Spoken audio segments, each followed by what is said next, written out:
嘛是罢免的消息，罢免民进党立委5派的团体领衔人，这个李浩良最近因为牵涉到连署伪造文书和北检约谈，验过李浩良的老母不管哪样拢无作为，对着被约谈的党工拢无咧关心。针对这个李浩良老母的指控，国民党主席朱立伦无正面的回应，敢若重申讲哪样的奋战到底。早起伊嘛陪立委罗志强去行路宣讲反罢免。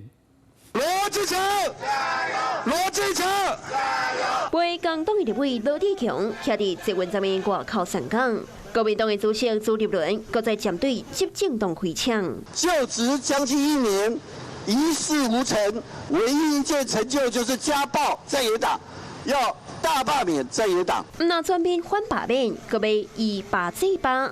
党主席朱立伦真正下令党公职全力支援罢免定的民意代表，而且将第1阶段人数列入 KPI 考核，是讲其他机制无公平，也互地方感叹讲无解实际。进全国讲要罢免要考核，我感觉会使较不切实际啦。各县市做法不共款。朱立伦的政策，好基层批评讲真歹执行。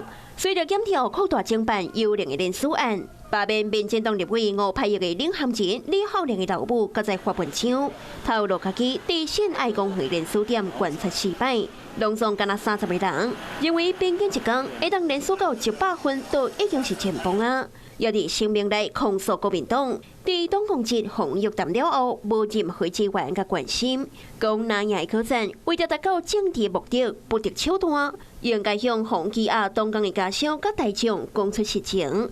有一项检调，卖用证据甲恁办。有非常多辛苦的朋友、辛苦的志工，司法追杀，而民进党是想要用这种方式来消灭国民党，我们还是会坚持奋战到底。面对提问，朱立伦无正面回应。也毋过李浩良老母的声明，看出对后生操烦，也希望哪样的果战会当水分明。Hello， 我是郑雅芳。想要抢先掌握最及时的新闻资讯吗？赶快订阅、按赞、开启小铃铛，锁定华视新闻 YouTube 频道。